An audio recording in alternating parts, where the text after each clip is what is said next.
Olá, então, né, pessoal, mais uma vez aqui. Eu tinha feito, né, o vídeo anterior, porém o áudio não estava saindo. Então, vamos lá novamente, né? Vou compartilhar aqui com vocês, então, a parte do nosso conteúdo, né? Eu peço, primeiramente, sempre que vocês forem acessar, antes de acessar, né, qualquer material da disciplina, que vocês abram primeiro o roteiro da disciplina, para que vocês se orientem qual que é a sequência de material que está sendo enviado e se tem alguma coisa para entregar, que eu vou estar sempre orientando através do roteiro da aula, tá?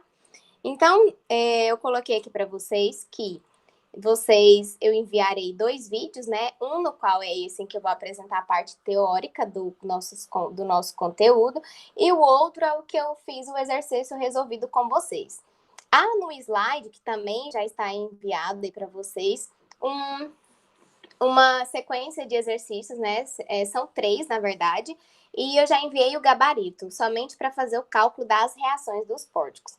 Então, vocês vão tentar fazer a partir do vídeo com o exercício resolvido que eu enviei. Vocês vão tentar fazer os demais exemplos aí. E na próxima aula a gente vai fazer essa mesma lista junto, só que a parte da construção dos diagramas. Tá bom?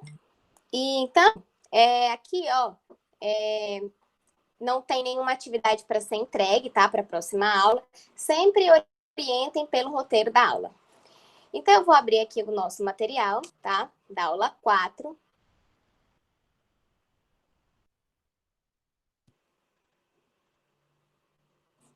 Bem, então, o nosso material aqui da aula 4, a gente vai falar um pouquinho sobre pórticos, então, né? O que são esses pórticos, onde a gente encontra, né, alguns exemplos do cotidiano aí.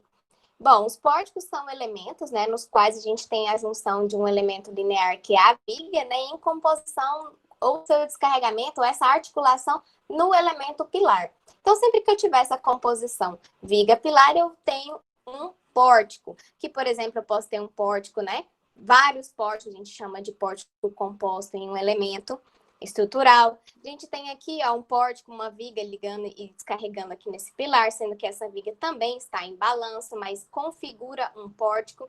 Nós temos aqui um pórtico também, né, aí da antiguidade.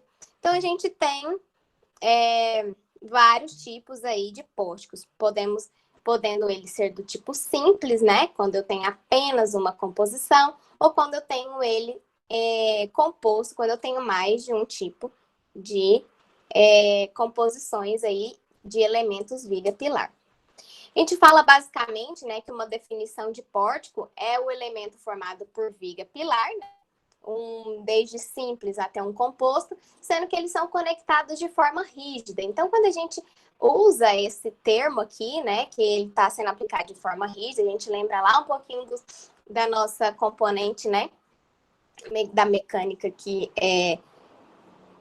da nossa classificação de rigidez, onde a gente faz o quê? A gente mensura, né, através das reações de apoio, quais estão sendo os esforços que estão reagindo através das solicitações das nossas cargas, sejam elas pontuais ou distribuídas. A gente trata, né, que é nosso corpo rígido, a gente está sofrendo apenas interferência dessas solicitações, né, para verificar essa resistência, que é através das reações causadas nos apoios, e que através do somatório dos esforços. Então, a gente faz somatório de esforço em relação aos eixos X, Y e ao eixo Z, onde a gente tem o momento aí, para calcular, então, essas reações. Bom, então é o conjunto de esforços verticais e horizontais, né?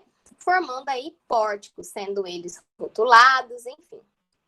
A gente também classifica, né, esses pórticos. Então, por exemplo, eu posso ter aqui que o meu pórtico simples, ele é biapoiado aqui, né? Eu tenho um apoio fixo, um apoio móvel na extremidade. A gente chama de inteiriço, né? Esse elemento aqui, esse pórtico simples. Diferente desse pórtico aqui composto, olha só, que eu tenho a composição através de uma rotulação, né?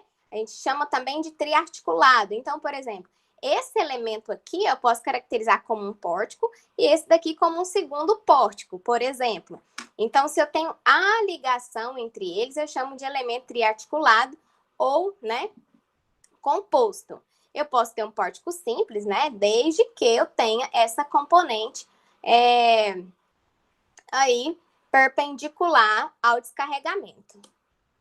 Então, a gente tem aqui mais alguns exemplos, né, desses pórticos compostos. Olha só, quando eu passo, a gente também chama de pórticos complexos ou associados, né? O Hibley e o Beer aí pode trazer nessas duas características.